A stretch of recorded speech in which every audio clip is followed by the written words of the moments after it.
Olá, sejam bem-vindos ao canal. Eu sou o Júnior Monteiro e hoje nós vamos falar sobre a lógica da programação, ok? Muito bem. Primeiramente, é bom salientarmos que o computador é uma máquina e máquinas não pensam, ainda. Portanto, o computador é uma máquina burra, como todas as outras. Para você instruir um computador sobre as atividades a serem executadas, antes de mais nada, você precisa desconstruir o seu raciocínio acelerado e construir um raciocínio lógico. Eu explico. Hoje estamos habituados a reações lógicas involuntárias para as soluções dos problemas. Parece tão óbvio que a gente nem pensa, simplesmente faz. Por exemplo, se está escuro, eu acendo a luz. Se eu estou com fome, vou à cozinha. Se eu estou com sono, vou para minha cama.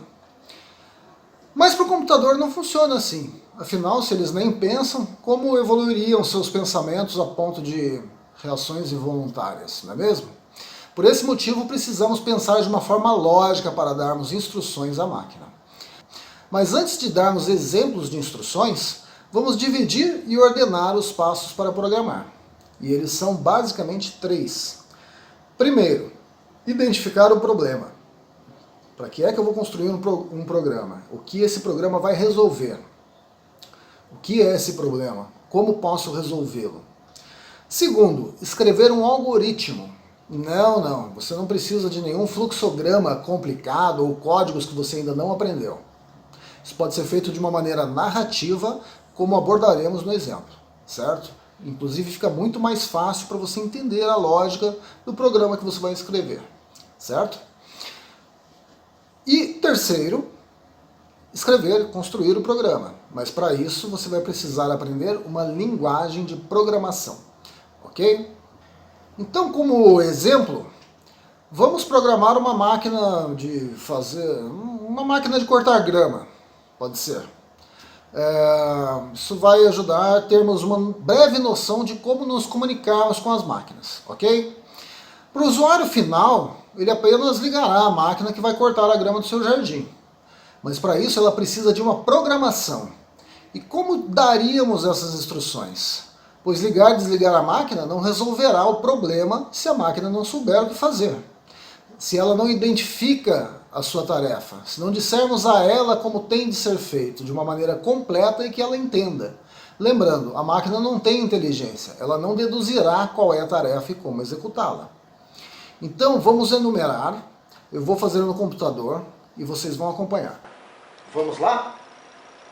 Bom, vamos escrever o nosso algoritmo, ok? Aqui eu estou usando o Notepad, o bloco de notas, mas se você quiser pode escrever no Word, pode escrever num caderno, fiquem à vontade. É um algoritmo em forma de narrativa, ok? Por que escrevemos um algoritmo? Nós já entendemos o problema e vamos escrever e ordenar a solução para podermos desenvolver o programa, certo? Então, vamos lá. Qual seria o primeiro passo para programar a cortadora de grama? Para a máquina desempenhar suas funções, ela precisa estar em seu ambiente de funcionamento, ou seja, no gramado, e precisamos ligá-la, certo? Qual seria o segundo passo? Neste caso, eu optei por uma máquina elétrica, mas ela pode ser uma máquina a combustão também. A máquina precisa verificar sua fonte de energia. A bateria está carregada? E aqui começam as variantes da programação. Se sim, iniciar a operação. Se não, emitir um bip sonoro. Esse bip sonoro vai avisar o proprietário da máquina que existe algum problema. Então ele vem verificar, poxa, problema, bateria descarregada. E ele vai carregar para a máquina poder executar a função, certo? Qual seria o terceiro passo? Vamos lá. A máquina precisa detectar em qual ambiente ela está. Está em um gramado? Se sim, analisar a altura da grama. Por quê? Se a grama estiver baixa, ela não vai precisar cortar. Se estiver alta, sim. Se não, emitir um bip sonoro e desligar automaticamente. Esse desligar automaticamente é até uma medida de segurança, para a máquina não danificar o ambiente que ela está, caso não seja um gramado, e para não acontecer danos em suas hélices, no seu corte também, certo?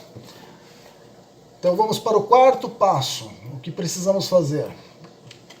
que eu já até dei uma dica ali no terceiro passo, né? A máquina precisa detectar a altura da grama. Eu coloquei ali os 5 centímetros, ele pode estar tanto em cima quanto nas opções embaixo. Não vai alterar o resultado, certo? Se acima de 5 centímetros, cortar a grama. Se até 5 centímetros, emitir um bip sonoro e desligar. Assim o proprietário vem, vai constatar que não houve necessidade de executar o corte e finalizar a tarefa, certo? Uma outra coisa que precisamos prestar atenção nesta programação, precisamos medir o espaço, mensurar o espaço. Precisamos programar o comprimento do jardim, para a máquina não sair desgovernada pela rua, certo? E o comprimento desse jardim será denominado de X. A máquina já percorreu X metros? Se sim, virar e voltar na coluna ao lado. Se não, continuar cortando a grama em frente. Ela estará sempre medindo, sempre monitorando quantos metros ela já percorreu, certo? E da mesma forma que medimos o comprimento, precisamos medir a largura. Imagina a máquina invadir a casa do vizinho. Dependendo do gramado, ele vai gostar, né? Precisamos programar a largura do jardim e quantas colunas a máquina precisará cumprir para cortar toda a grama. Então, o sexto seria: a máquina já concluiu todas as colunas programadas? Se sim, emitir o bip sonoro e desligar.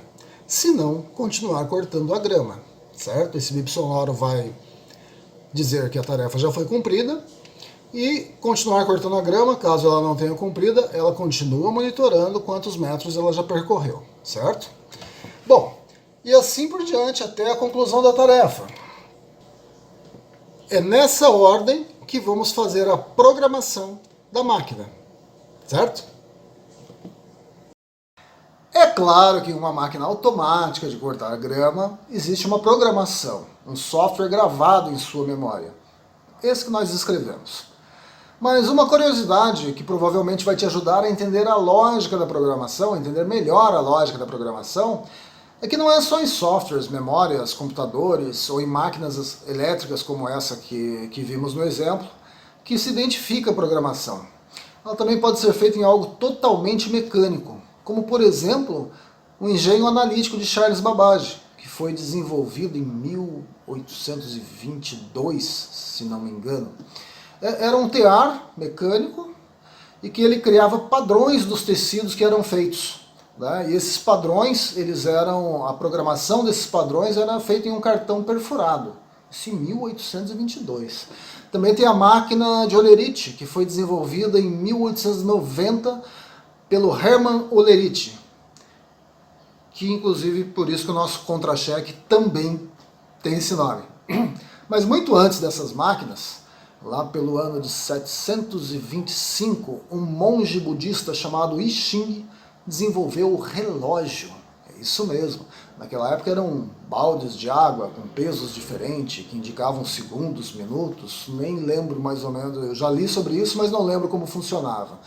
Mas em 1500, por volta do ano de 1500, o Nuremberg Peter, não sei das quantas, que eu esqueci o nome dele, desenvolveu o primeiro relógio de bolso, que foi um relógio a corda. Inclusive ele tinha um formato oval e ficou conhecido como o ovo de Nuremberg. Um relógio a corda consiste em uma corda que dura X horas e é programado para ir liberando essa energia e movimentando os ponteiros a cada segundo, minutos, horas. Interessante isso, uma forma de programação. Portanto, é muito útil conhecer essas diferentes formas de programação, saber identificar um problema, escrever a solução, mesmo que de forma narrativa, como fizemos na programação do cortador de grama. Assim, aprendendo uma linguagem de programação, você vai saber o que fazer com ela, que seria o próximo passo, escrever um programa para resolver o problema, certo? Espero que vocês tenham conseguido entender a mensagem sobre a lógica da programação.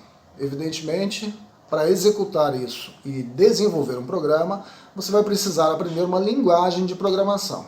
Mas não adiantaria nada aprender uma linguagem de programação e código se você não tiver essa lógica, né? E lembrando sempre dos passos: identificar o problema, escrever o algoritmo, para depois fazer o programa, ok? Até a próxima dica, um forte abraço e sejam sempre bem-vindos ao canal.